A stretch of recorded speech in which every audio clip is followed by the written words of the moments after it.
Lah saya dikasih tahu sama guru saya, Yai Agus Nyoto itu sudah bilang bolak-balik Tengkulo ya. Gus, mereka datang ini untuk menandingi ketika terjadi perang di Ponorogo gitu loh. Terus saya diingatkan sama bapak saya, paman-paman saya, ojo dikancani, ngono-ngono iku biyen bolone londe. Ngoten saja. Almarhum sudah pesan begitu ya. Betul, bapak saya, kakak saya itu. Atlas Wali Songo beliau. Iya, ya Agus Nyoto itu. Itu. Beliau kan ketua LS Bumi PBNU. Karena saya ini juga dianggap orang aneh kan. Termasuk mudah-mudahan senior saya Cak Nun ini juga cepat sembuh. Amin. Senior saya ini. Amin, bisa. Itu. Mas Sastro, saya sudah tampil lagi di publik. Jarang kelihatan ya Mas Sastro ini. Termasuk Cak Imin. Ini saya muncul lagi kan Cak Imin, Gus Ipul gitu loh. Itu jadi beliau udah tahu aku jadi kades, cuma banyak yang diem karena saya dianggap belum waras ya. Justru sangat waras. Justru dengan itu orang paling waras di Indonesia. Gak ada kepala desa seperti panjenengan itu nggak ada. Kembali ke Pak Alawi. Saya ini kan punya akal yang sehat. Bisa berpikir. Setelah Yai Madudin itu memberikan penjelasan dan fakta-fakta di lapangan dan saya ngalami sendiri, akhirnya saya bikin kesimpulan. Terus saya teringat omongannya beliau Yai Agus Nyoto. Baru saya, ya Allah. Terus dalil saya dua, itu tadi. Rasulullah ngomong, barang siapa yang berdusta atas namaku, neraka tempatnya. Kan gitu ya. Artinya apa? Orang yang mempercayai mereka sebagai cucu Nabi padahal mereka bukan, apakah tidak dinamakan satu grup juga? Berdusta atas nama Nabi. Ini resikonya kan neraka. Mendukung kedustaan. Iya, mendukung kedustaan. Itu yang pertama. Assalamualaikum warahmatullahi wabarakatuh. Alhamdulillah teman-temanku, semoga kalian sehat selalu. Amin amin ya rabbal alamin. Alhamdulillah, jangan pernah lelah dalam perjuangan ini. Terus sadarkan saudara kita semuanya. Tanpa berpanjang lebar, langsung saja kita simak penjelasannya dulu. Alhamdulillah, yang panjenengan semua tunggu-tunggu sekarang sudah berada di depan kita. Beliau Pak Kades yang kontroversial tapi luar biasa, spektakuler, visi dan misinya fantastis, cita-citanya bombastis selalu yang beliau sampaikannya. Alhamdulillah, janji kami terpenuhi. Kalau panggil Pak Kades, napa Gus Rahman, napa enak ini pun. Sesuai kondisi mawon. Sesuai dengan situasi dan kondisi. Sebelum kita live streaming malam hari ini, kemarin malam Sabtu itu sudah kami informasikan bahwa beliau ini termasuk Pak Kades yang ya boleh dikatakan itu paling melarat se-Indonesia. Belum punya rumah pribadi sendiri, masih numpang mertua, tapi sekarang menempati kantor desa ya. Betul. Masya Allah, subhanallah. Bukan berarti mengajarkan kepada para kepala desa, petinggi, lurah, kuwu, ya, kelebun, untuk fakir dan miskin, tidak. Tapi beliau berdasarkan kejujuran. Nah, ini beliau akan menyampaikan banyak pesan dan kesan sekaligus nanti menuju ke arah inti, membahas tentang habaib-habaib Alawi yang beliau adalah senior saya sebenarnya dalam hal perjuangan ini. Monggo Gus Rahman, Pak Kades, jenengan sapa para pemirsa semua. Matur suwun Pak Yai. Assalamualaikum warahmatullahi wabarakatuh. Waalaikumsalam. Alhamdulillah wa syukurillah, la haula wala quwata illa billah. Allahumma sholli ala Muhammad wa ala ali sayyidina Muhammad. Yang kami hormati Pak Yai Nur Ihya ini. Saya adalah salah satu penggemar beliau yang sering melihat podcastnya ini tiap hari gitu loh. Dan semua yang kami hormati pemirsa yang ada dimanapun berada, terutama yang saya cintai, teman-teman seperjuangan kami, baik di birokrasi maupun yang ada di PWILS ataupun yang lain, Laskar Mataram atau yang mana yang menyuarakan kebenaran yang saat ini terjadi di negara kita. Jadi Pak Yai Nurihya tadi sebelum menceritakan siapa saya, jadi kami ini jadi kepala desa itu tahun 2008. 2008. Siapa yang menyuruh saya untuk jadi kades? Yaitu guru saya, panutan saya, yaitu almarhum almarhumlah Kiai Haji Abdurrahman Wahid, dan banyak guru-guru saya yang mungkin bisa saya sebutkan. Saya ini alumni banyak pondok. Dulu itu dari satu pondok ke pondok yang lain keliling. Tabarukan. Tabarukan itu. Yang mengilhami saya kenapa harus masuk birokrasi. Satu, yang pertama karena desaku tidak ada yang mau jadi pemimpin, sehingga Pak Bupati pada waktu itu tahun 2008 mengancam ketika tidak ada putra desa yang mau jadi pemimpin, status desaku dirubah menjadi dusun. Yang pertama.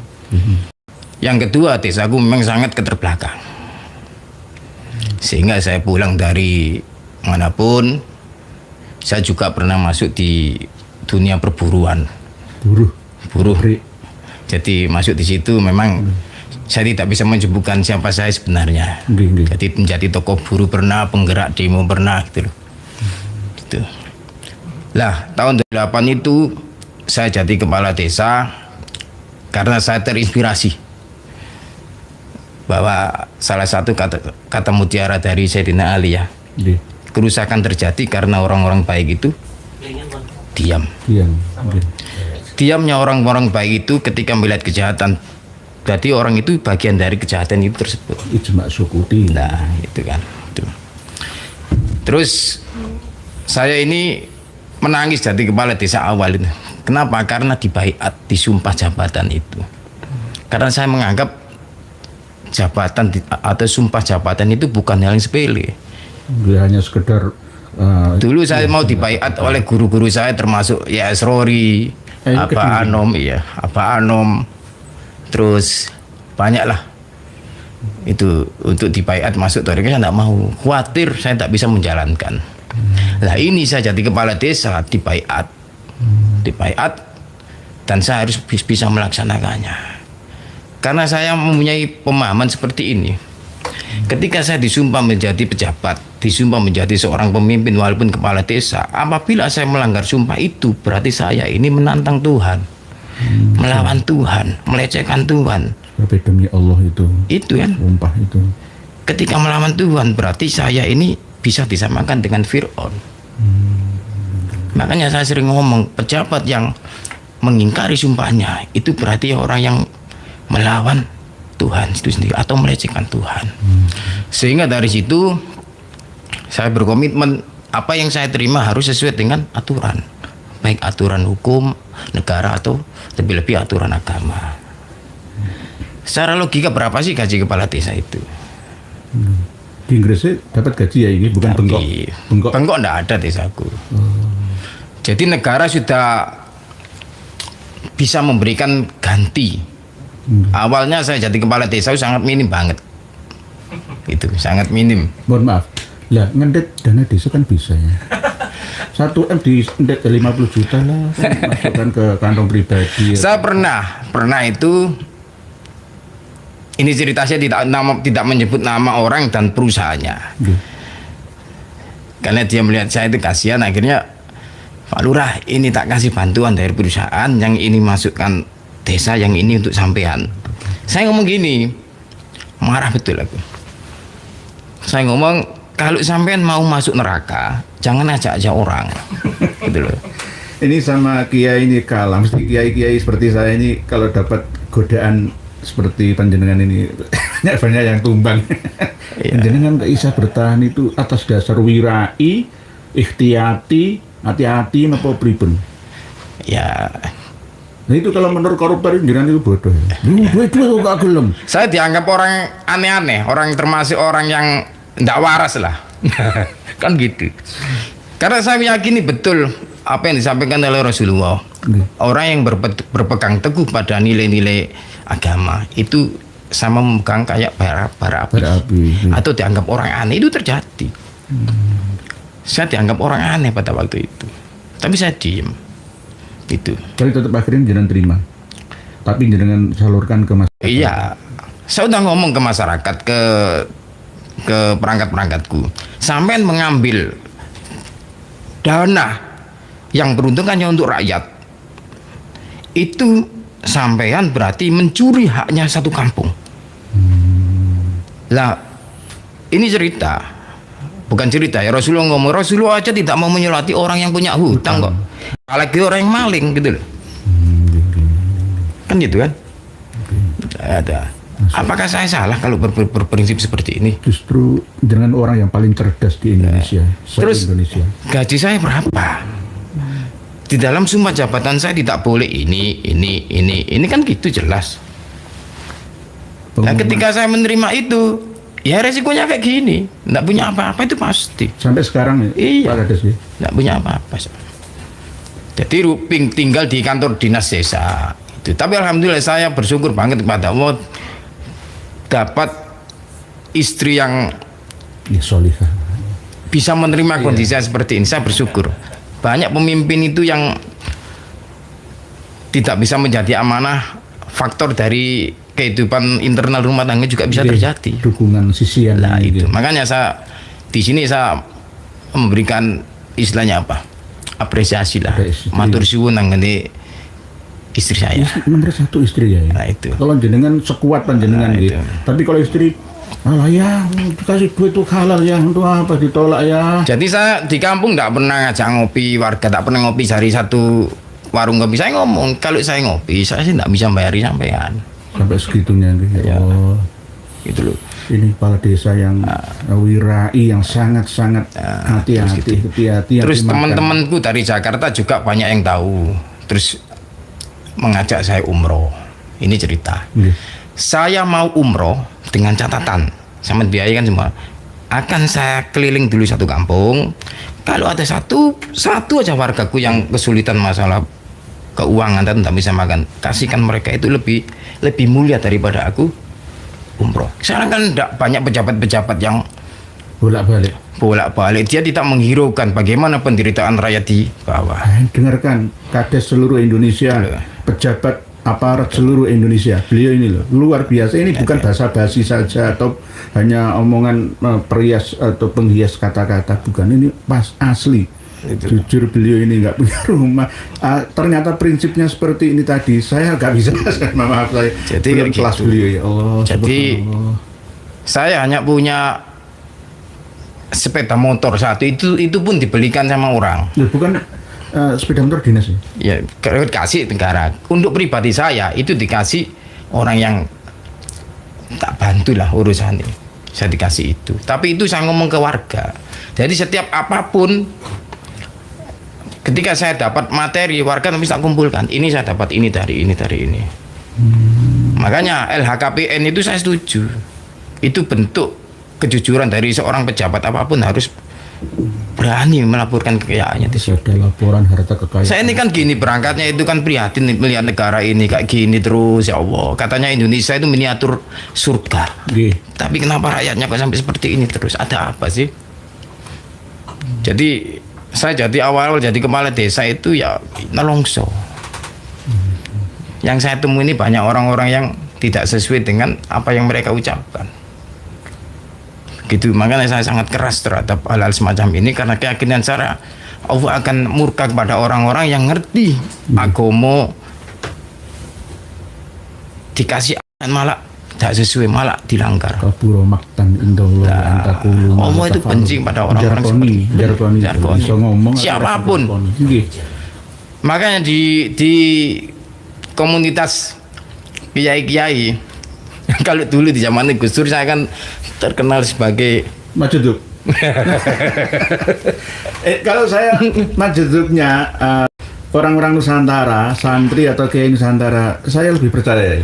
Tapi kalau Majeduknya Habaib Balawi itu pura-pura.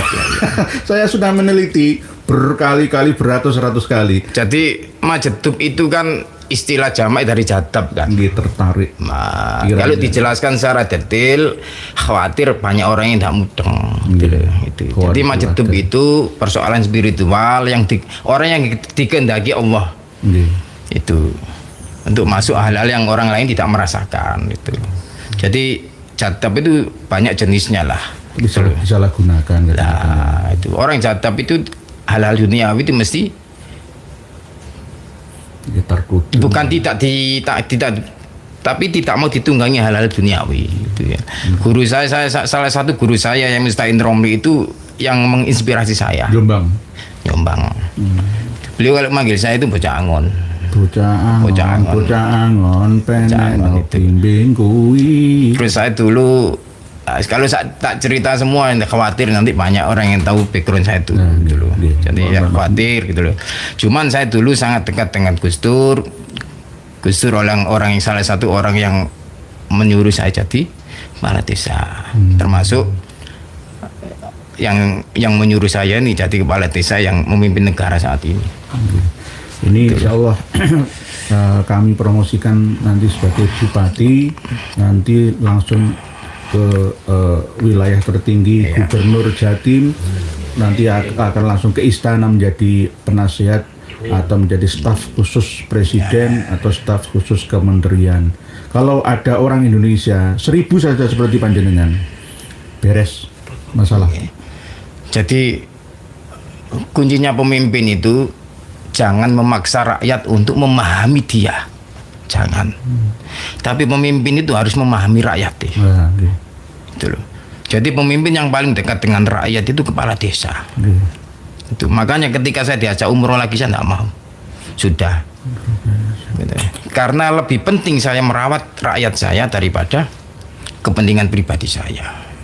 Itu. Mohon maaf, saya potong. Jenengan waktu nyalon jadi kepala desa itu, apakah jenengan juga money politik bagi-bagi Ya. uang setiap orang? Nggak Coblosan mau. aku ya, 100 Nggak ribu. ada. Coblosan 100 ribu.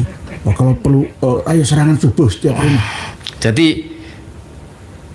jujur saya tidak pernah main politik. Justru saya ini jadi kades awal itu dibiayai teman-teman saya buruh Malah. Mas Pion. Jadi saya tidak kacang lupa kulitnya tak. Dari teman-teman buruh Mas Pion itu yang membiayai saya dulu. Sampai terakhir kemarin dibiayai teman-teman semua. Saya tidak ngasih apapun. Saya ngomong sampean ini bisa berpikir, artinya sampean ini manusia. Bisa berpikir mana yang baik dan mana yang tidak. Sampean milih aku monggo, gak milih terserah. Tapi ada saingannya, Pak Kades? Ada katanya. Jadi periode pertama itu tidak ada saingannya. Kedua banyak ketika potensi desa sudah tak bangun, keluar potensi desa yang banyak itu sehingga banyak yang nyalon gitu loh. Itu cuma kan kembali ke rakyat saya memilih saya monggo, tak milih monggo. Itu yang terjadi. Dihitung mulai dari tahun 2008, harusnya kan jenengan jeda beberapa periode untuk baru bisa sekarang ini nyalon lagi. Jadi yang periode sekarang ini jenengan sampai 2030. Itu periode ketiga. Periode ketiga Ya. berarti. Dulu itu kan 3 periode 6 tahun. Undang-undang yang baru itu 2 periode 8 tahun. 8 Cuman periode ketiga ini saya jalani sehingga ditambah 2 tahun untuk menjadi 8 tahun. Jadi dulu saya sudah ngomong ke salah satu senior di Jakarta yang tidak bisa saya sebutkan. Saya kepingin ganti baju sebagai kepala desa. Karena apa? Maju dan tidaknya negara itu diawali dari desa. Lah supaya desa ini maju itu harus diberikan otoritas, Otonomi. keleluasaan otonomi untuk mengatur. Lah bentuknya apa itu ya dalam munculnya undang-undang desa itu, sehingga saya mimpin demo tahun 2010 itu. Ke istana? Ke istana apa ke? Iya, ke gedung DPR MPR gitu. Sehingga munculnya undang-undang desa itu. Nah, itu. Subhanallah, subhanallah. Terus saya dari dulu ya memang mungkin sudah karakter ya. Karakter Allah menciptakan saya jadikan orang seperti ini ya, gitu. di Mbak Timyati Pandeglang juga ngomong kue ku besok bakal jadi pemimpin. Mbak Tim itu guruku loh. Tapi bener, ya, terbukti. Gitu. Mbak Timyati banyak lah, termasuk Mbak Lim Kladen itu guru Mbak saya. Muslim Imam Puro, Nah, Mbak Lim Pancasila Sakti. Kladen, terus Mbak Abdul Salam Kajen iku, Mbak Abdurrahman Kutori, Nggih. Mbah Muaminan Gunarto. Gunarto, Ini guru-guru kula sedaya. Cuman kula niki mencok-mencok mawon.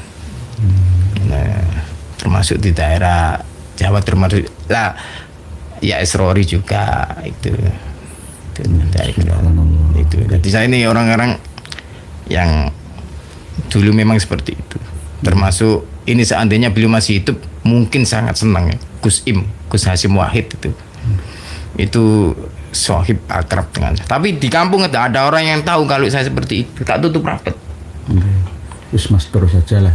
Tak tutup, ketahuan ketika jadi kades itu siapa saya. Sampai banyak yai sepuh pada waktu itu mendatangi tempat saya semua.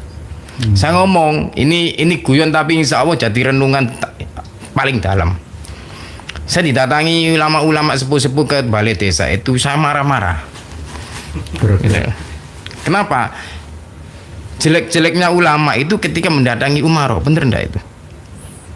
Harusnya ulama umaro itu yang mendatangi ulama. Ya tergantung umaroknya Pak Kades. Karena umaroknya sidik amanah tabligh atau Enggak, ulamanya tidak. artinya saat ini kan terbalik gitu loh. Banyak ulama-ulama yang mendatangi umaro. Kalau Gus Dur didatangi ada benarnya. Karena beliau juga seorang ulama. Plus umarok. Kan gitu. Yai Robah Maksum didatangi Bupati Gresik karena beliau juga seorang ulama. Artinya itu bisa dimaklumi. Tapi ketika pejabatnya itu bukan rangkepan atau menjadi seorang ulama juga, ya sarulah. Nah, itulah. Kanjeng Syekh Abdul Qadir aja didatangi Raja Baghdad tak mau kok. Datangi itu. Termasuk Mbah Abdul Salam dulu didatangi Gus Dur tak mau nemuin pas Gus Dur itu presiden. Khawatir nanti fitnah gitu ya. Itu saya bukan sok-sok enggak lah. Ini bagian dari prinsip. Nggih. Dan saya sudah menjalani hampir 15 tahun lebih. Konsisten dengan istiqomah. Itu kunci saya satu, pandai bersyukur. Alhamdulillah. Masih banyak orang-orang yang di bawah kita, masih banyak. Makanya tombol hati ini tambahi ya, tak 5, 6 ya. Nomor 6 apa? Anggi rumah sakit. Wah, nggih. Kalian penjara ya? Nggih, itu berarti. Nggih, kakak kula tambahi nyambangi tilik wong loro nang rumah sakit dalam Sampai penjara. Di penjara. Iku simbaren ndadekno rasa syukure muncul.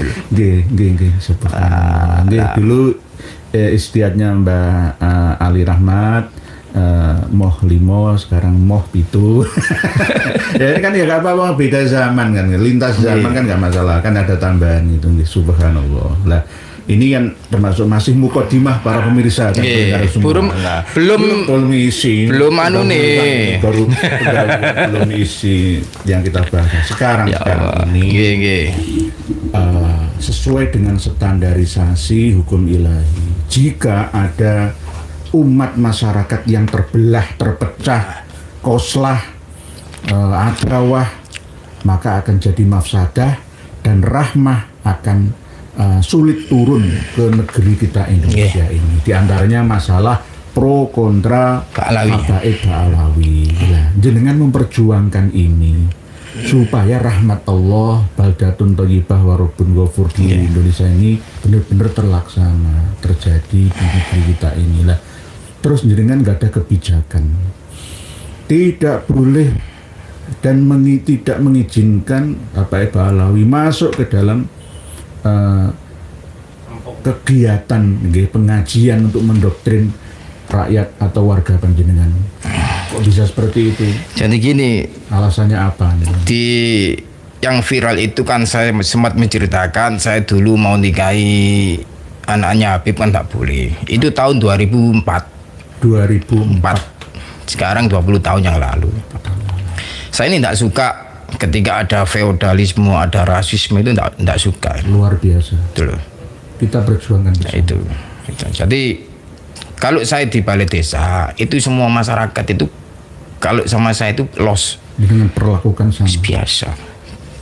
Justru saya jadi kepala, mohon maaf ya, justru jadi kepala desa ini purat banget. Kurang apa? Apapun yang terjadi pada penduduk saya 2.000 orang ini, besok yang mulki hisab saya mesti ditanya, tak mungkin tidak. Itu apapun yang terjadi. Itu. Lah, dari situ saya memahami bahwa memang berat jadi pemimpin itu. Gitu loh. Tapi saya juga bergembira ketika janji Allah bahwa pemimpin yang adil itu juga akan jelas. Nah, untuk mewujudkan keadilan pahit betul. Jadi saya ini gara-gara menciptakan rasa keadilan dimusuhi banyak keluarga yang tidak paham apa yang saya inginkan. Banyaklah ketika ngomong keadilan itu. Saya ngomong di depan, kalau di hadapan saya siapapun ketika saya berbaju kepala desa harus mengikuti aturan. Entah itu bapak saya, kakak saya. Nah itu loh gara-gara itu. Tapi alhamdulillah selama 10 tahun ini keluarga aku bisa memahami. Berat memang. Tuh. Kembali ke masalah Pak Alawi. Saya ini kan awalnya itu kan diem sih. Dulu saya kan tak suka, saya gunjing-gunjing tak suka. Gitu loh. Jadi saya melihat teman-teman itu terus termasuk Kiai Imaduddin. Awalnya saya diem. Setelah itu saya teringat memori tahun 2004.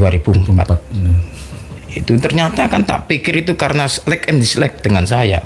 Karena saya dulu kan orang jalanan nyel. Mungkin melihat saya seperti itu mungkin tak mau dia. Ternyata ada bukunya, doktrin dan banyak terjadi. Dulu saya memang sama Mbak Lim itu, Gus kue sanggup tak Gus nyonggot derajat tak, sanggup tak ketika saya ngomong di hadapan Tuhan tidak ada wong turunan tina pintu aja masuk neraka kok. Gitu loh. Abu Jahal itu apanya Rasulullah? Keluarga kamu. Nah itu artinya di sini tidak ada urusan dengan keturunan kamu siapa. Yang penting kamu itu di hadapan Allah kayak apa kan gitu. Saya pada waktu 2004 orang ngomong gitu. Lah saya dikasih tahu sama guru saya, Yai Agus Nyoto itu sudah bilang bolak-balik Tenggulo ya. Gus mereka datang ini untuk menandingi ketika terjadi perang di Ponorogo gitu loh. Terus saya diingatkan sama bapak saya, paman-paman saya, ojo dikancani ngono-ngono iku biyen bolone londe iku. Ngoten saja iki. Almarhum sudah pesan begitu nggih. Betul, bapak saya, kakak saya itu. Atlas Wali Songo beliau. Iya, ya Agus Nyoto itu. Itu. Beliau kan ketua LS Bumi PBNU. Nggih. Karena saya ini juga dianggap orang aneh kan. Termasuk mudah-mudahan senior saya Cak Nun ini juga cepat sembuh. Amin. Senior saya ini. Amin bisa. Itu. Mas Sastro, saya sudah tampil lagi di publik. Jarang kelihatan ya Mas Sastro ini. Ingat niku. Termasuk Cak Imin. Ini saya muncul lagi kan Cak Imin, Gus Ipul gitu loh. Itu jadi saya beliau tak tahu aku jadi kades, cuma banyak yang diem karena saya dianggap belum waras ya. Bagus tuh sangat waras. Justru dengan itu orang paling waras di Indonesia. Gak ada kepala desa seperti panjenengan itu nggak ada. Kembali ke Pak Alawi. Saya ini kan punya akal yang sehat. Bisa berpikir. Setelah Yai Imaduddin itu memberikan penjelasan dan fakta-fakta di lapangan dan saya ngalami sendiri, akhirnya saya bikin kesimpulan. Terus saya teringat omongannya beliau Yai Agus Nyoto. Baru saya, ya Allah. Terus dalil saya dua, itu tadi. Rasulullah ngomong, barang siapa yang berdusta atas namaku, neraka tempatnya. Kan gitu ya. Artinya apa? Orang yang mempercayai mereka sebagai cucu Nabi padahal mereka bukan, apakah tidak dinamakan satu grup juga? Berdusta atas nama Nabi. Ini resikonya kan neraka. Mendukung kedustaan. Iya, mendukung kedustaan. Itu yang pertama. Yang kedua, kelompok mereka ini kan sudah sangat lama sih bikin ribut di negara ini. Gitu loh.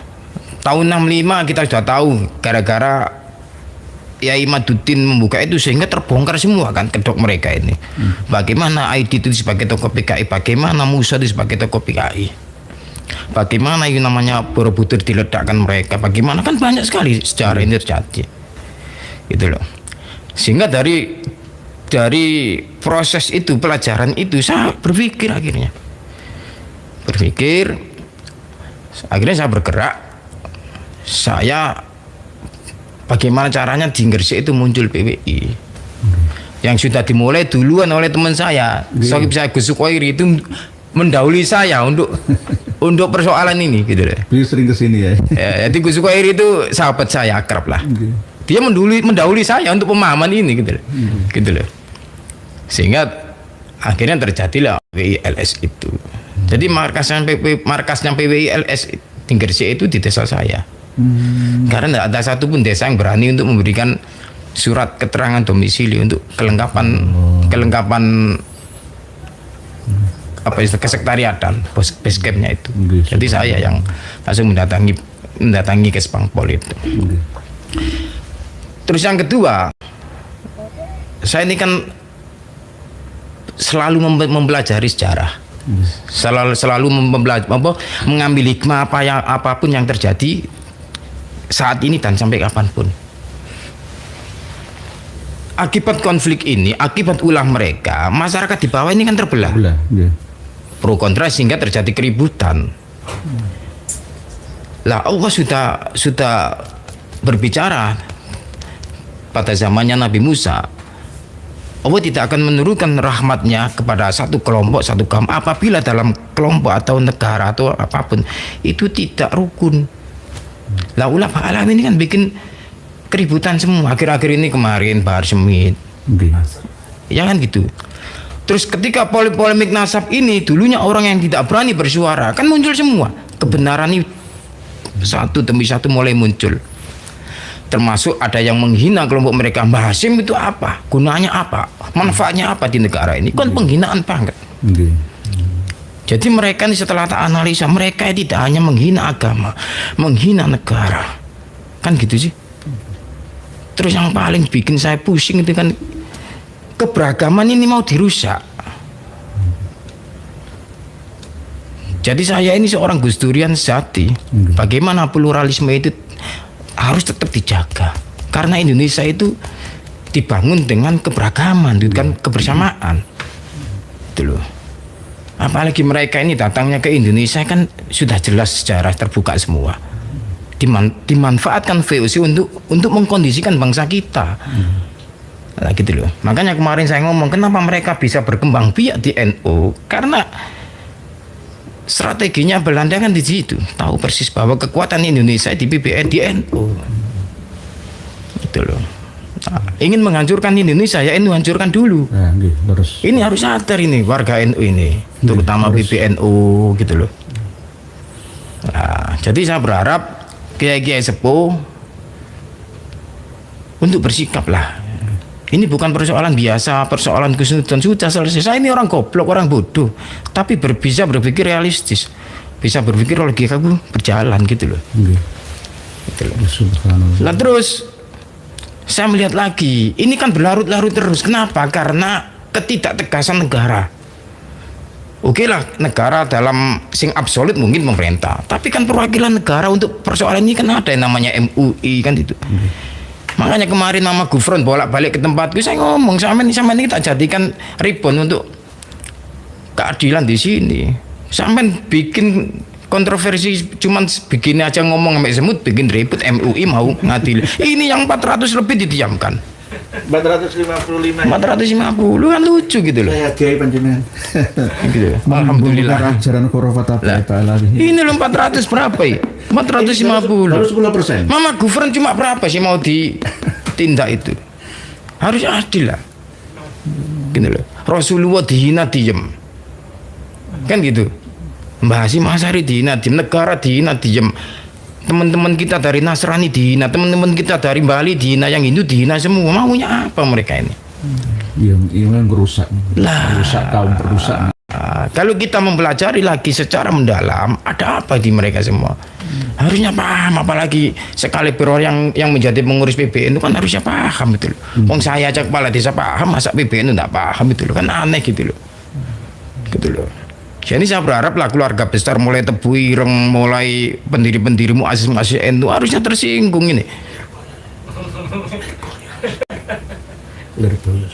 Lah itu kan. Saya nggak berani jenengan. Harusnya tersinggung. Kita kan Mbah Hasyim Asy'ari dihina itu harusnya tersinggung. Oke lah kalau ngomong Mi'raj 70 kali sampean diem, oke lah. Kan itu sih. Tapi ini yang paling fundamental bagi orang NU Mbah Hasyim Asy'ari. Kalau lebih tarik lagi ya Rasulullah kita belain gitu loh. Rasulullah aja ya ada yang dihina ya. Banyak direndahkan banyak. Allah juga dihina. Mana MUI mana gitu loh. Nah, itu yang menjadi keprihatinan saya. Akhirnya saya punya cara supaya masyarakatku tidak ribut. Saya ngomong setiap acara di desa sudah tahu jangan undang Habib daripada nang bawah ini jadi polemik. Sudah mereka. Saya tidak membenci Habib loh. Teman-teman saya Pak Habib juga banyak. Kalau mereka ngomong Pak Kades jangan disamakan semua. Kalau tidak dikatakan disamakan semua, ya kamu harus bikin semacam statement menolak kelompok sampean seperti itu kan gitu, supaya tidak dikebiau ya kan gitu. Kalau mereka mau bahwa tidak semua Habib seperti ya sampean harus buat semacam pernyataan sikap. Ya, kalau tidak semua Habib seperti itu 2, 3 Pak Kades. Ini kan hampir merata. 90% itu bukan oknum. Kalau mau bela diri ya silahkan tampil ke publik. Ayo hidup berdampingan dengan kami. Tidak pernah mengusir enggak. Ayo tidak merasa paling hebat, paling top sedunia kan gitu. Kepala desa aja nggak kepingin disanjung-sanjung. Ya kan saya itu biasa dengan semua egaliter dengan semua. Iya kan itu. Saling menghormati ya. Saling menghormati. Ya. Tapi kalau misalkan gila hormat enggak. Saya ini jadi kades, teman-teman dulu yang orang-orang marginal yang selama ini tak kumpuli Coro Jawa nih, itu datang semua mulai kelompok-kelompok yang dianggap pelangi itu, LGBT. Iya, bukan ya dianggap itu tak kancani kabeh. Karena saya meyakini bentuk rahmatan di alam ini koyo opo, harus menyayangi semuanya. Jangan melihat agamanya, tapi lihat Tuhannya kan gitu. Sama seperti Gus Suhairi jenengan nggih dalam visi dan misi nggih ya mengayomi semua. Oleh titipan Gusti Allah. Nggih, titipan Gusti Allah kabeh jangan kan membenci orang, membenci semut tidak boleh. Kalau kita benci semut berarti benci yang menciptakan semut. Nek cari ini bahasa yang nurung ya mengenal Allah, kenal Allah, mensifati Gusti Allah. Wis kakek sifat Gusti Allah, Rahman Rahim iku wis ketemu. Level makhluk Allah lah itu.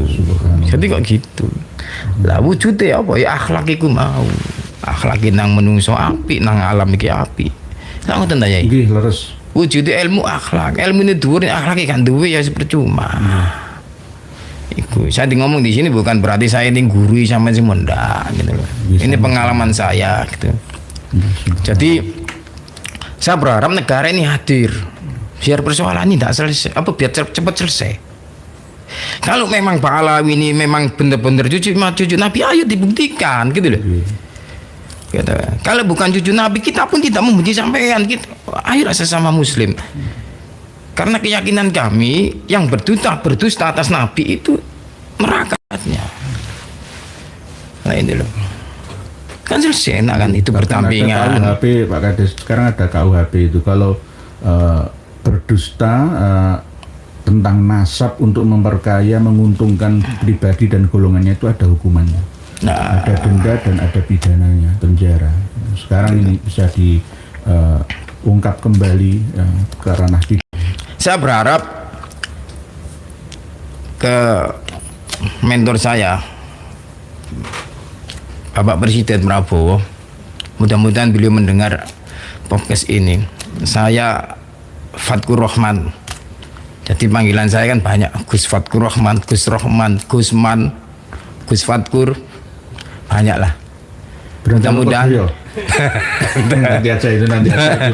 Jadi saya berharap beliau menentukan sikap lah, walaupun beliau harus di tengah-tengah.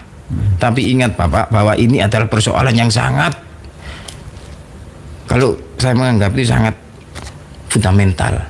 Ini urusan dunia dan akhirat. Kalau hal ini dibiarkan terus, Indonesia akan terperosok dalam jurang pemisahan, perpecahan. Itu. Terus lebih-lebih lagi saya berharap dari mengurus besar Nahdlatul Ulama untuk berani mengatakan bahwa ini benar ini salah.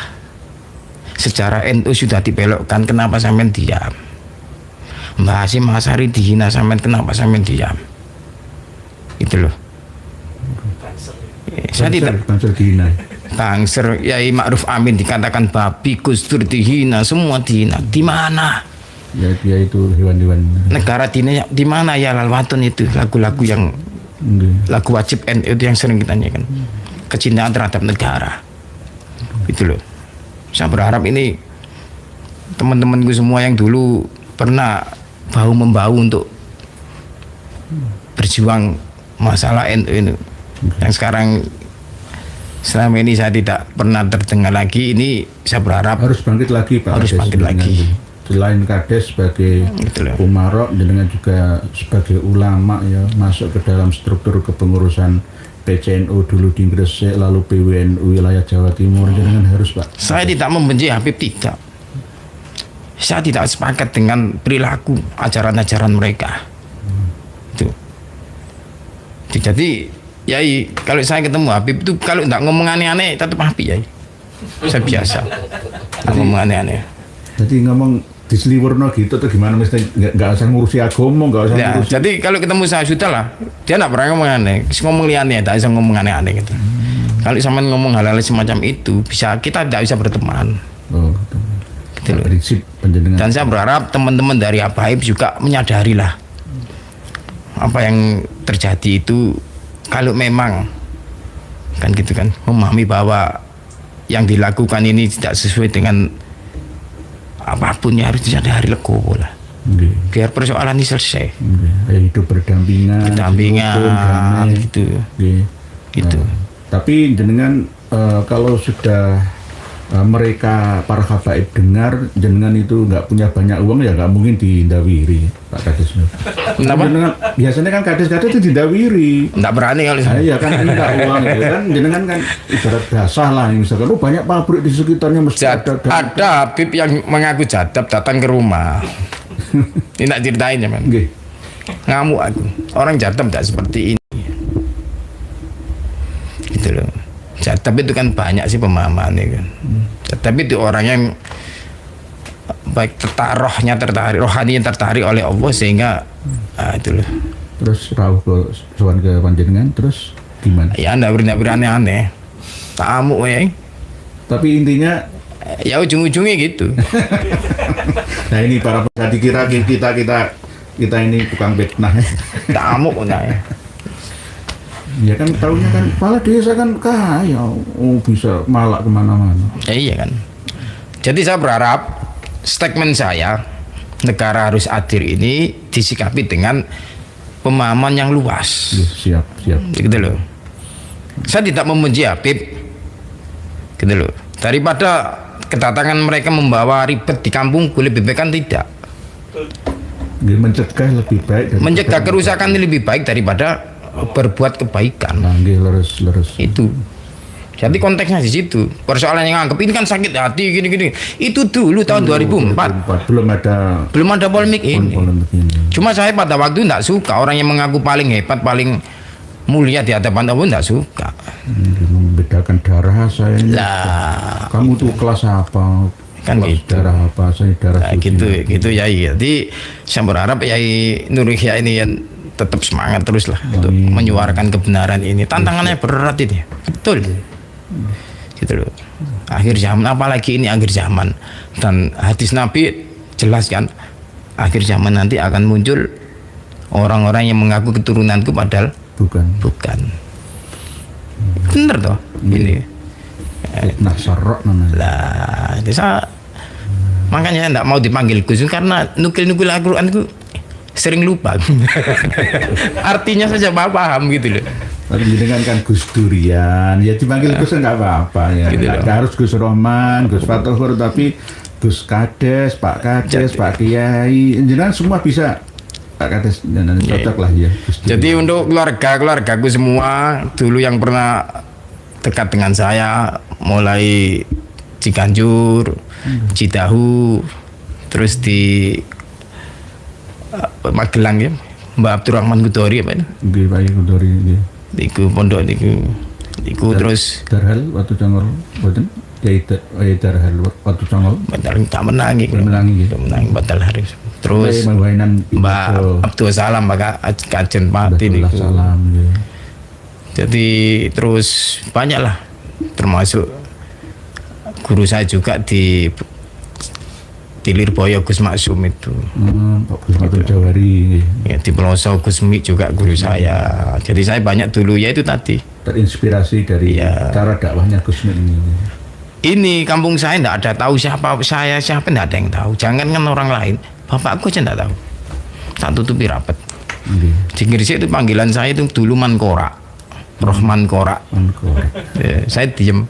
Tapi di kampung saya itu macak kayak gini, mimpin yasinan gitu. Ya harus begitu ya, dakwah itu jangan macak kiai seperti saya, wah malah gak laku. Ya ada yang harus begini, begitu. Bener kata Gus Mi itu berat itu di dunia seperti itu. Nggih. Itu jadi kayak gitu. Karena saya berharap negara ini hadir. Kalau banyak jenderal yang melihat ini, tolonglah ini disikapi segera mungkin, jangan sampai terjadi konflik ini berkepanjangan. Siap. Nah itu loh. Kemarin malam saya sudah ketemu jenderal-jenderal juga, dan saya sampaikan malam ini saya akan berbicara dengan orang spektakuler, bombastis luar biasa. Panjenengan sudah saya sampaikan. Persoalan saya tidak punya apa-apa di desa sebagai kepala desa itu memang konsekuensi dari sebuah prinsip. Gitu loh.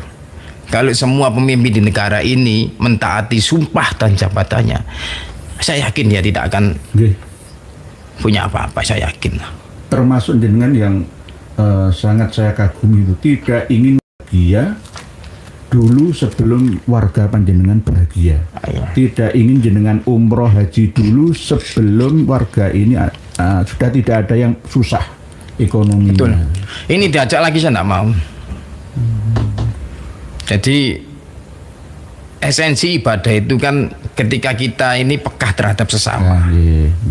Sholatnya bolak-balik, latihan bolak-balik, tapi tidak pernah menang ketika perang. Sholat itu kan latihan. Lah perangnya kapan? Perangnya dalam rangka kita itu di kehidupan sehari-hari. Jihadun nafsi itu. Mengalahkan nafsu kita harus dermawan ke orang, harus baik ke orang. Itu wujud dari peperangan nih. Haji ping 7, umroh ping 40. Tapi realitas enggak gitu loh. Jadi boleh haji itu boleh. Misalkan saya tidak kepala desa, mungkin beban saya tidak berat ketika meninggalkan rumah, tidak berat karena tanggungan saya tidak ada.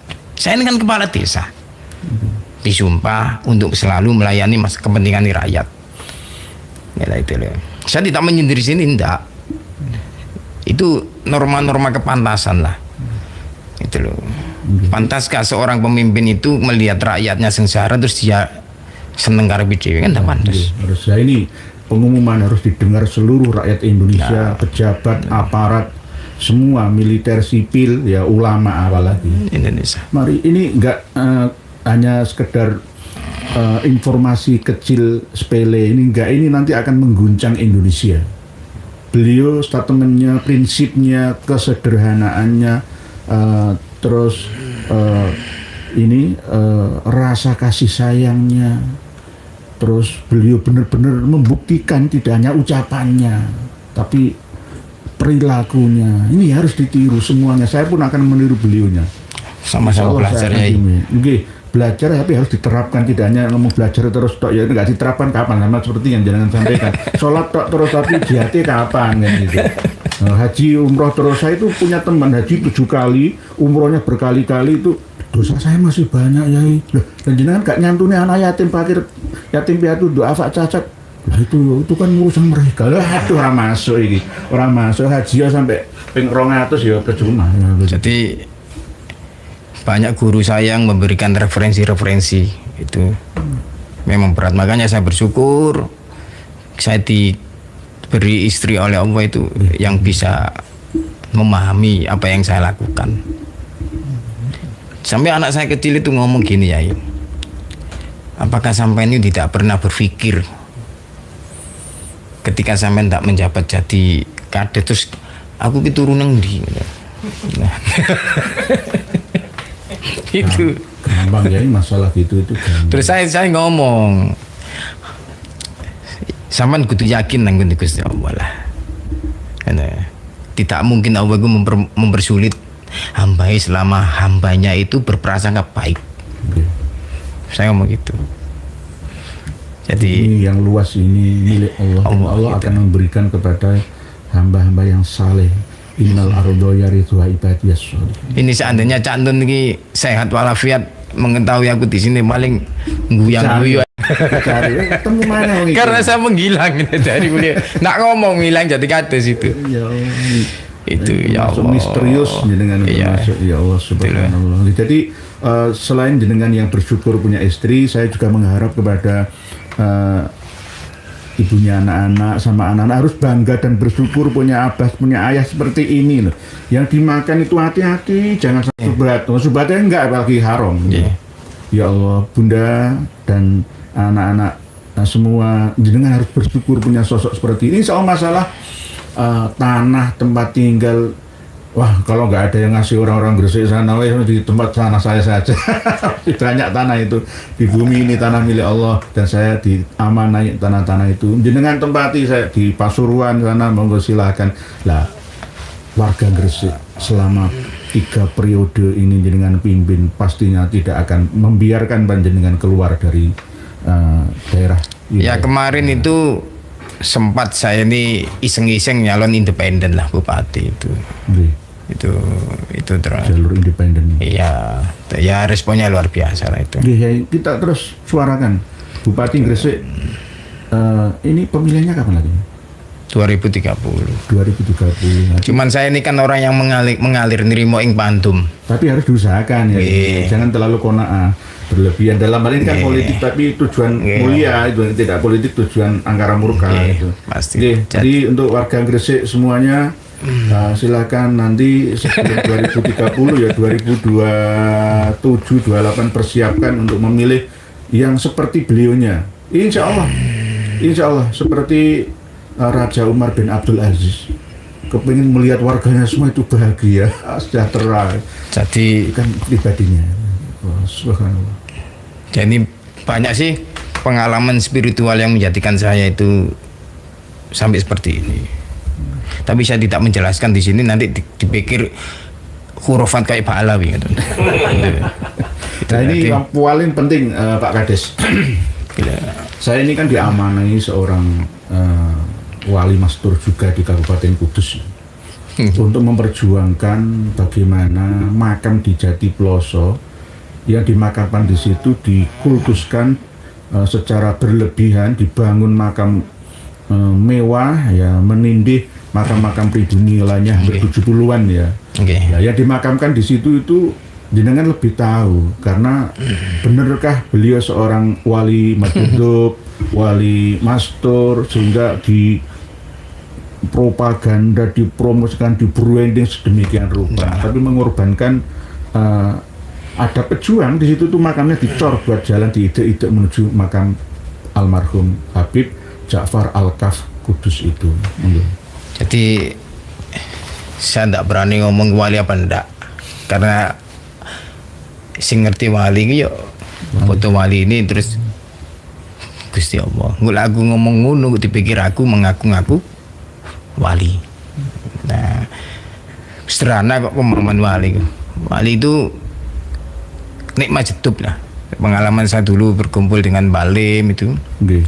Rata-rata masjid itu masih dianggap aneh, tapi punya hikmah-hikmah yang bisa dipetik. Itu loh, itu yang saya alami di situ. Jadi ini nyeleneh aneh-aneh, tadi di balik kenyelenehannya itu ada hikmah yang menjadi satu pembelajaran. Nggih. Itu. Nah, kalau pengalaman saya seperti itu. Itu. Subhanallah. Nah, saya melihat aja. Makanya ngapunten para pemimpin saya ndak guru ini ngelek guru ngelek sing cocok sembarangan. Syariate yo ketok yo kena, akhlake yo ketemu.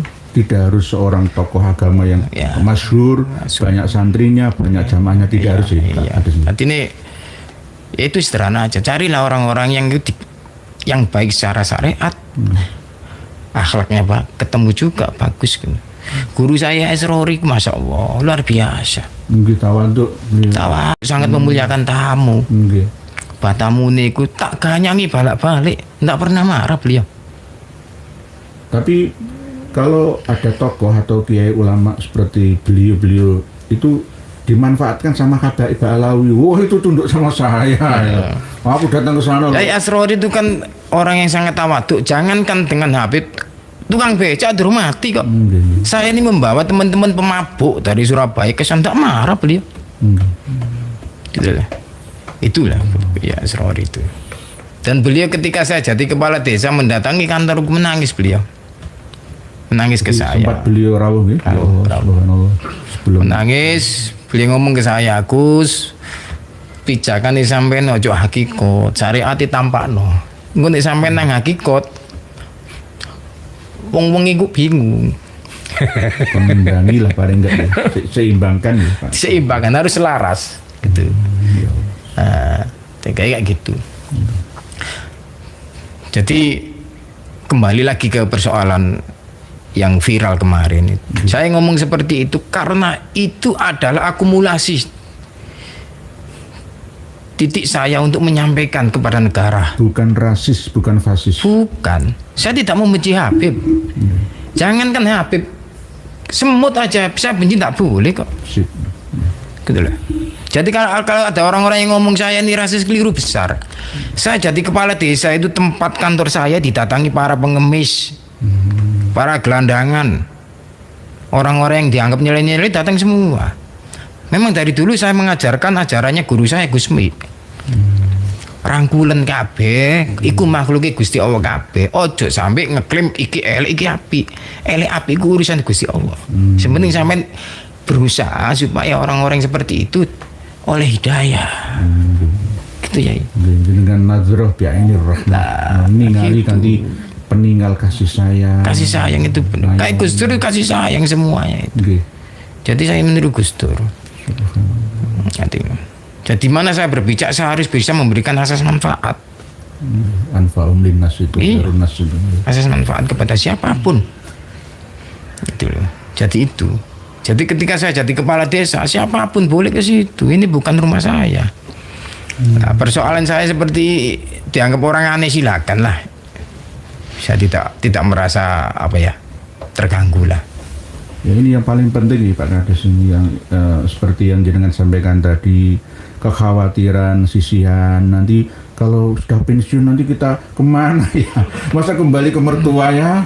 Itu misalnya. Karena ini sehari ini Kanjeng Syekh Abdul Qadir, orang yang khawatir terhadap masa depannya itu berarti dia kufur terhadap Allah kan itu. Dengan tawakal ya. Pak Kades ini benar-benar tingkat tawakalnya kelas tinggi. Itu loh. Ya Allah. Dan saya yakin lah nanti Allah itu mengatur untuk diri saya ini mengatur. Kalau ditakdirkan saya jadi bupati, insya Allah jadi.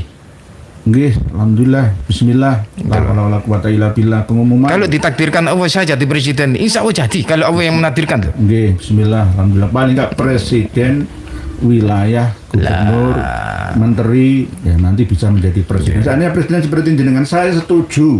Gitu loh. Wes pokoknya nggak berani resiko ya. Diancam sama negara besar misalkan harus tunduk. Jenengan melihatnya bukan negara besar, tapi melihat dengan warga saya, rakyat saya ini bagaimana nasibnya.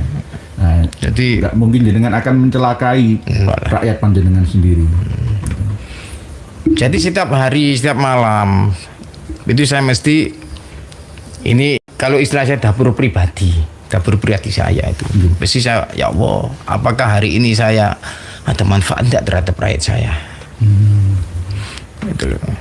Kalau saya mengingat besok tanggung jawab saya terhadap masyarakat, saya nangis aku tiap malam itu. Hisab mesti ditanya, kamu dulu seperti ini, terus luramu piye? Itu mesti.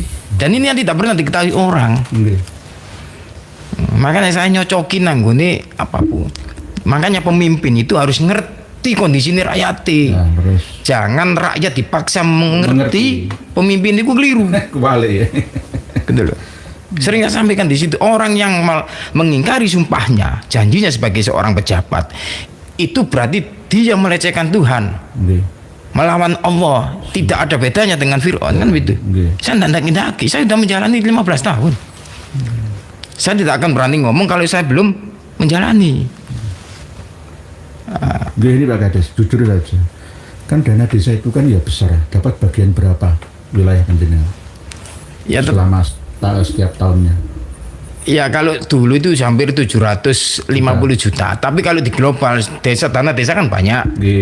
Ada ini hampir 1 miliar lebih. Dan jenengan ngambil 50 tadi maling aku. Ya kan jasa lah Pak Kades. Masa orang itu nggak ngopi, nggak apa jasa. Ya masa jujur-jujuran semua buat bangun sarana prasarana untuk warga saja kan. Jadi pendamping desa itu namanya tak sebut Mas Karim, tak sebut ya. Itu bingung lihat saya. Pak Lurah ini bingung kalau ada sisa dana. Gak masuk akal lah saya.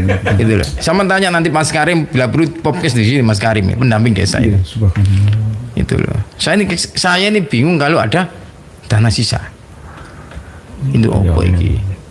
Sama seperti Pak Irjen Jenderal Raden Ahmad Nur Wahid yang kemarin malam saya ketemu tuh. Saya ngomong sama beliau juga nggak punya rumah katanya. Saya nggak percaya bilang itu, tak desek kan.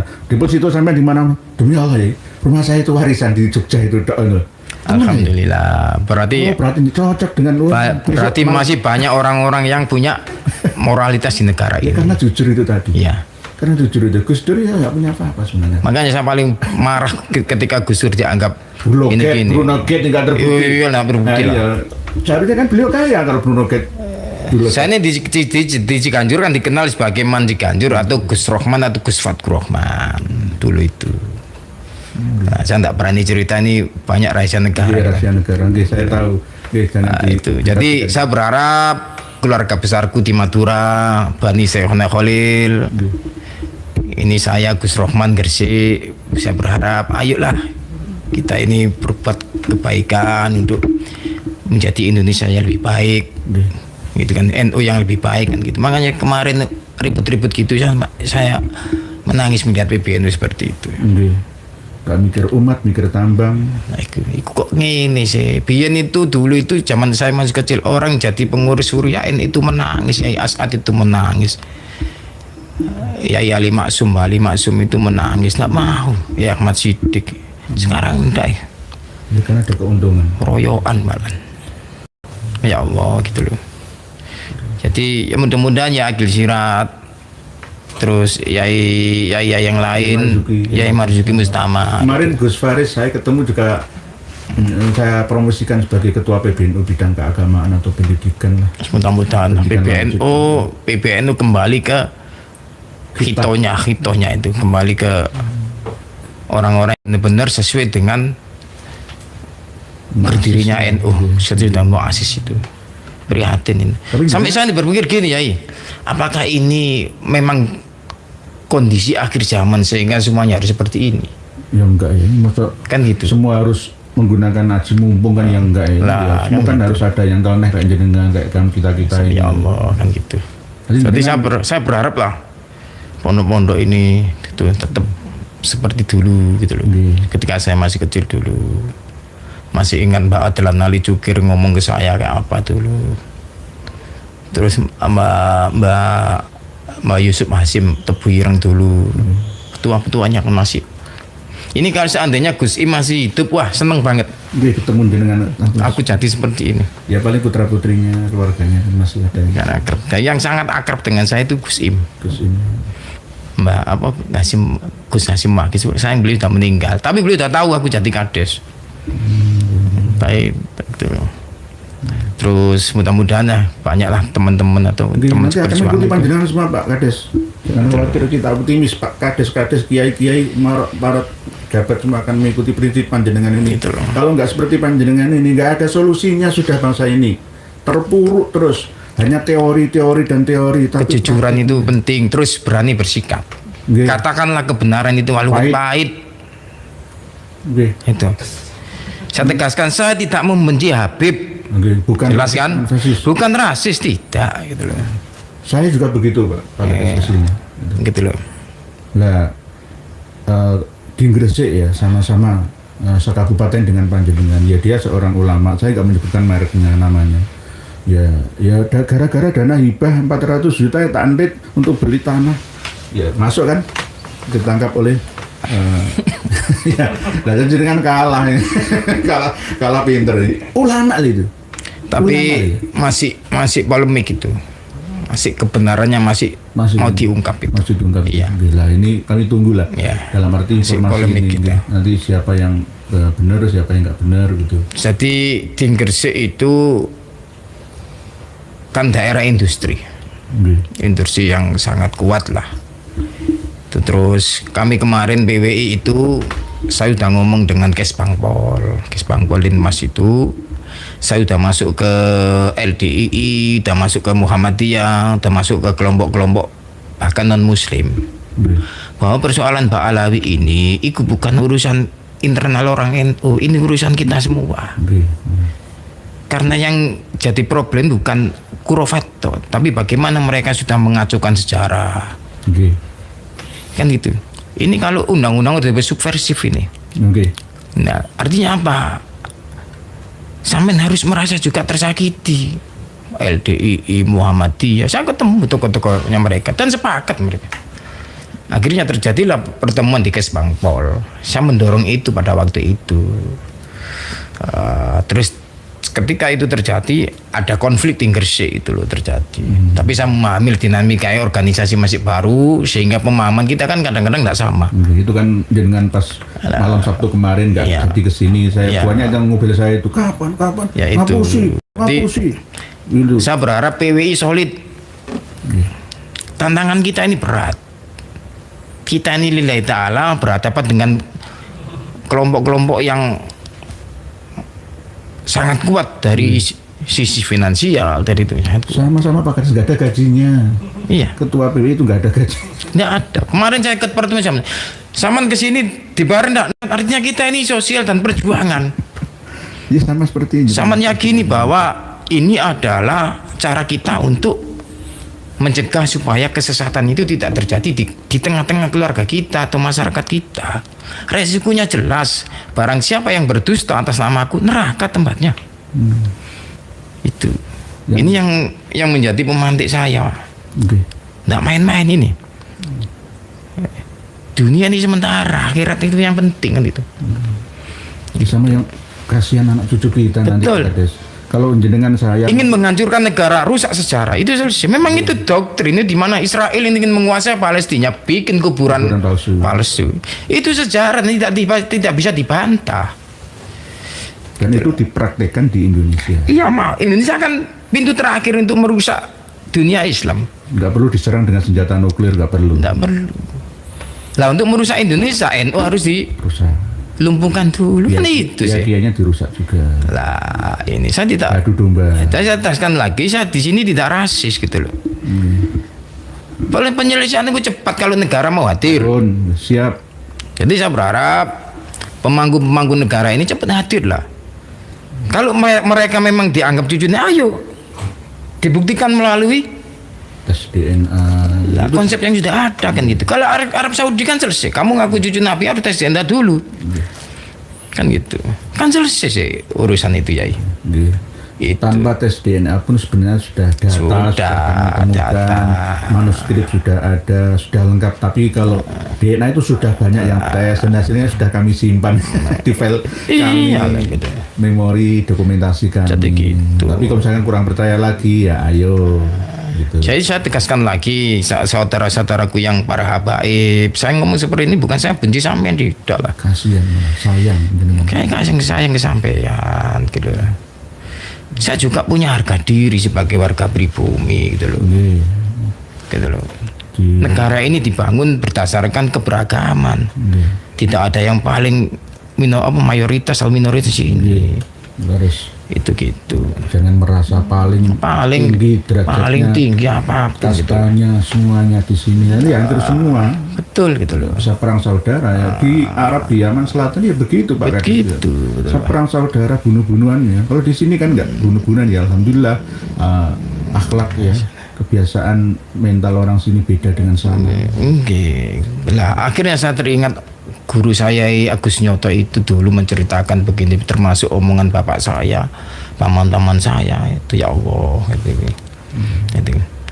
Karena saya ini kan orang-orang yang istilahnya apa, tidak pusing dengan keberagaman. Siapapun selama sampean itu bisa bergaul dengan kita, ya monggo. Saya dulu di dunia macam-macam tak jalani semua ya. Nggih, jenengan tidak terlalu fanatik. Iya, asalkan pokoknya misalkan ada pentas dangdutan, ya nggak apa-apa. Nggak apa-apa itu. Jalaluddin Al-Rumi itu contoh kecil ketika musik itu bisa nyambung kepada zikrullah kan gitu. Koplo pun bisa. Yang diharamkan. Remik, disko remik bisa kalau kita tahu kuncinya kan gitu. Jadi pemimpin yang seperti jenengan harus gitu. Benar-benar ngerti kondisi masyarakatnya. Masjid saja itu harus ada pembuangan kotorannya. Masa orang hidup ya, ini di dunia ya, bukan di akhirat lah ya, di surga ya. Ya pasti ada lah, yang ada yang baik, ada yang buruk. Sampai Tan Malaka membuat buku Madilog itu kan salah satu protes terhadap persoalan klasik-klasik yang menjadikan kita tidak berpikir realistis kan gitu loh. Bukunya Tan Malaka kan ada di situ, disentuh mengenai perilaku sing mistis. Sekarang ini kurofat itu kan.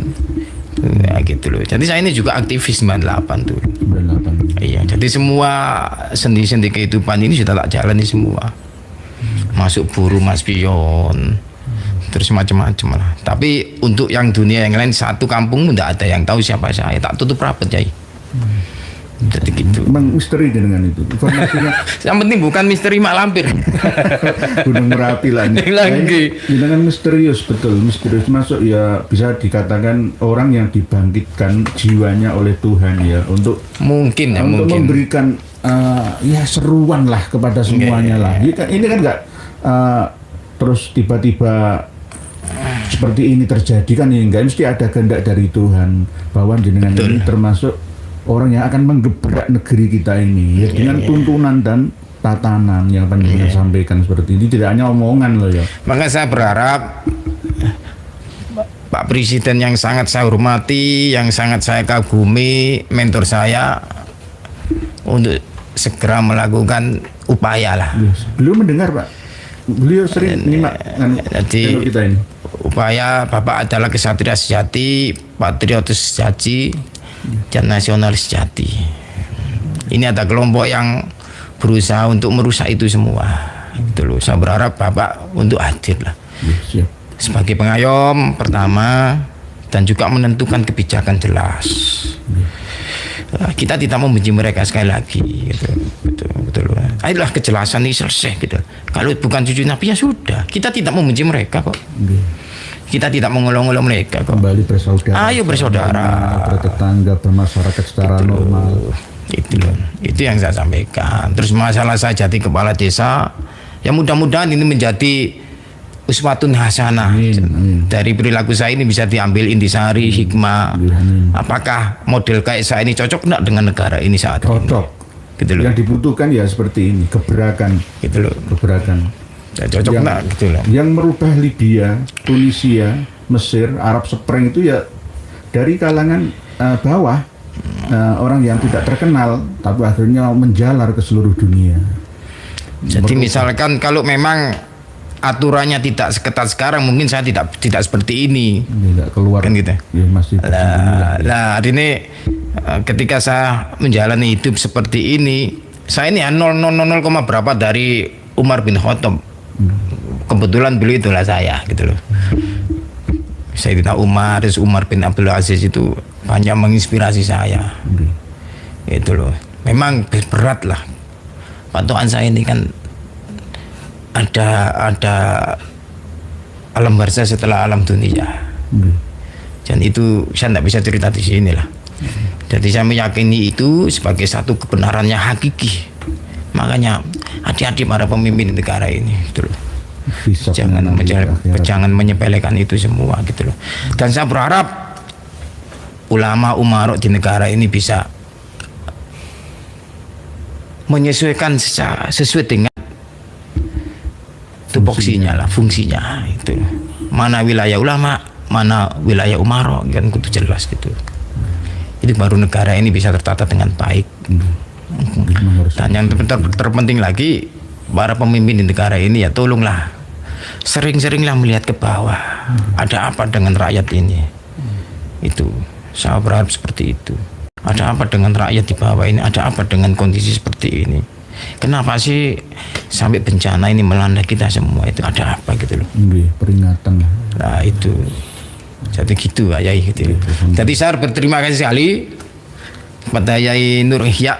Sama-sama. Yang dulu sering membuat inspirasi bagi saya. Sama-sama Pak Kades.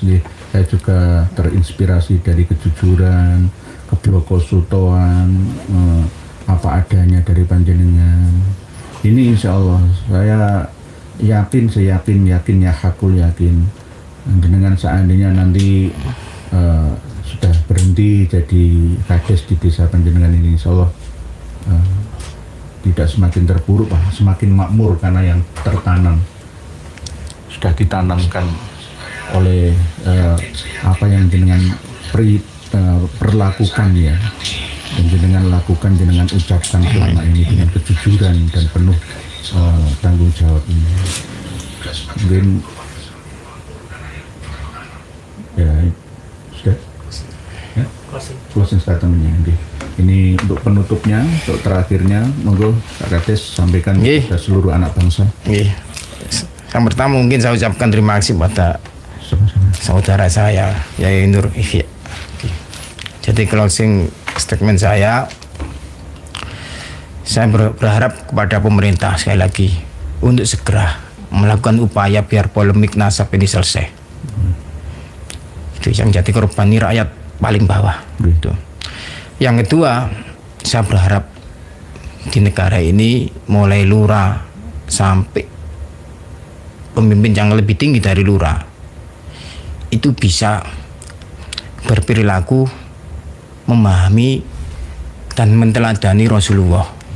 Kan telatan dari telatan semua kan Rasulullah kalau bisa.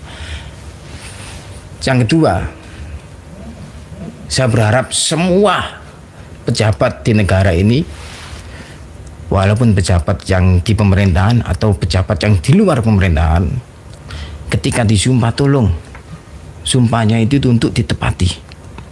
Karena itu janji sampean terhadap Allah. Berat orang yang melanggar sumpah itu. Berarti dia melawan Allah, dia menantang Allah. Bahasa menantang Allah berarti dia sama dengan Fir'aun. Menantang Allah. Dan ketika ini dijalankan, insya Allah Indonesia ini menjadi negara yang baldatun thayyibatun wa rabbun ghafur.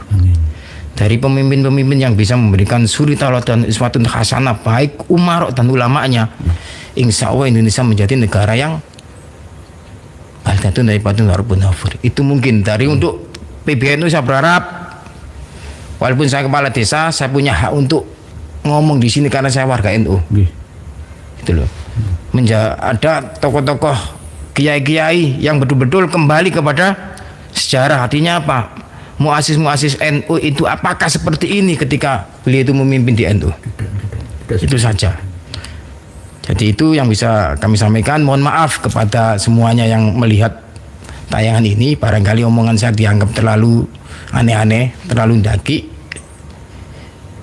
Saya mohon maaf. Karena itu dari hati saya yang paling dalam. Saya prihatin terhadap negara ini. Terima kasih. Saya akhiri. Assalamualaikum warahmatullahi wabarakatuh. Waalaikumsalam warahmatullahi wabarakatuh. Luar biasa apa yang beliau sampaikan kepada kita tentang makna hidup yang sebenarnya untuk apa gitu.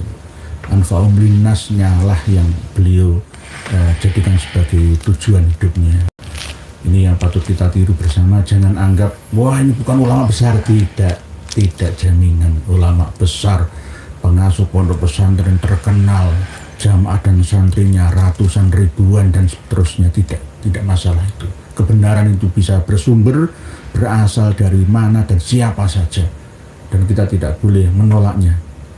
Beliau sangat sesuai dengan ucapannya, perbuatannya, patut kita jadikan sebagai uswah yang hasanah, kita tiru bersama. Insya Allah demi kemaslahatan bangsa dan negara bahkan agama, jika ini kita terapkan bersama maka akan menjadi satu kesimpulan utama tujuan hidup kita di Indonesia, yakni hidup yang gemah ripah Amin, amin. jinawi makmur Amin. serta kartaning raharjo di Indonesia menjadi baldah thayyibah warbun itu ghafur, menyertai kehidupan kita semua sampai anak cucu kita, dimulai dari hal-hal yang terkecil. Kejujuran ini yang kami ambil, kejujuran dan tidak berani melanggar sumpah, aturan dilakukan sesuai dengan ucapan dan perbuatan. Luar biasa Pak Kades dari Gresik, matur suwun atas sami-sami. Semoga langkah panjenengan dari rumah Sama ini saya ucapkan terima kasih dikasih buku sama-sama ya, ini. membongkar ajaran khurafat Taba'i Ba'alawi. Monggo panjenengan simak dan jenengan baca mutolaah sendiri. Apakah kami berserta Gus Aziz Jazuli itu yang menfitnai? Enggak, kami ambil dari sumber yang kredibel, otoritatif, berdasarkan referensi manuskrip dan kitab karya. Terus terakhir ini ya, saya punya teman namanya Gus Fakih Hati Ningrat. Tuh.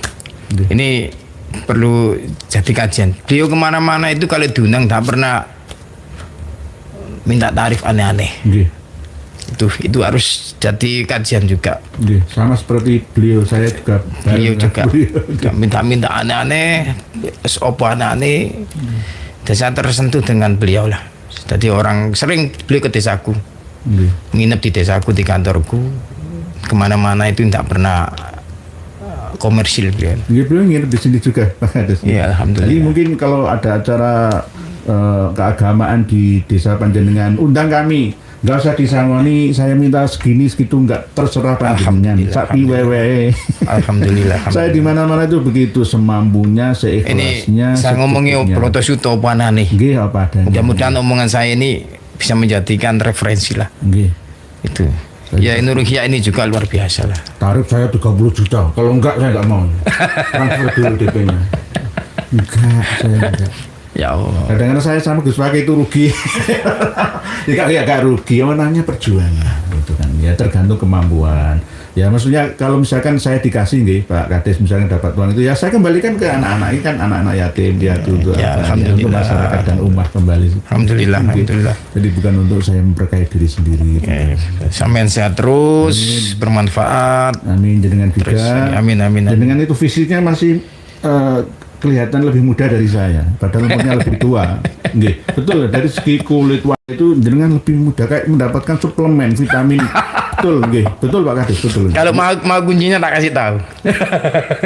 Jenengan makan itu loh, yang jenengan makan itu benar-benar halal, itu kuncinya ada di situ. Jadi nggak jadi neraka penyakit yang bersarang di tubuh panjenengan. Justru saya jadi Kades ini jarang sakit dulu, sekarang. Iya. Jadi benar apa yang kita makan itu harus sih. Tapi tolong Pak Kades, nanti misalkan dikasih warga kok ikhlas, jenengan nggak minta ya mau diterima Pak Kades. Maksudnya ya jangan berlebihan lah ya. Maksud saya kan pokoknya jenengan nggak minta gitu loh. Nggak minta terus beliau kepingin khidmah. Wah kasihan Pak Kades, ini ada tanah tak bangunkan rumah urunan sak kampung. Setelah jenengan purna tugas ya terus jenengan dibangunkan di tanahnya dihibahkan ya diterima saja. Kalau mereka nggak sempat melakukannya, saya akan monggo di tanah saya, tanah Gusti Allah Taala. Untuk apa sih? Mudah-mudahan Allah memberikan istilahnya bantuan lah pada saya lewat siapapun mau. Jadi anggota DPRD tingkat provinsi, nanti dengan saya harapkan bupati, gubernur dan seterusnya meningkat lebih tinggi supaya jangkauan amar ma'ruf nahi mungkar panjenengan, misi visi panjenengan ini semakin luas. Insya Allah ini juga ditiru oleh seluruh rakyat sedunia, tidak hanya se-Indonesia. Mungkin demikian Pak Kades. Terus banget bro. Semoga ini menginspirasi kita semua dalam berpola hidup bersama. Bukan rasis, bukan fasis, bukan menebar kebencian, kedengkian, bukan. Tapi ini adalah bagian daripada kasih sayang kita terhadap bagi seluruh umat manusia dan alam semesta. Demikian, wallahu alam. Wassalamualaikum warahmatullahi wabarakatuh. Waalaikumsalam warahmatullahi. Alhamdulillah, semoga bertambah sadar para pengikut mereka habaib. Sudah saatnya kita pribumi bangkit lawan semua doktrin mereka habaib. Wahai saudaraku, secara ilmu sejarah dan nasab sudah terbukti Ubaidillah terputus 650 tahun, bahkan bisa lebih. Dan secara ilmu filologi juga tidak nyambung mereka habaib, apalagi dengan ilmu pasti yaitu ilmu YDNA. Jelas mereka anak cucu Yahudi. Terus apalagi yang bikin saudara-saudara bingung? Kan sudah jelas semuanya.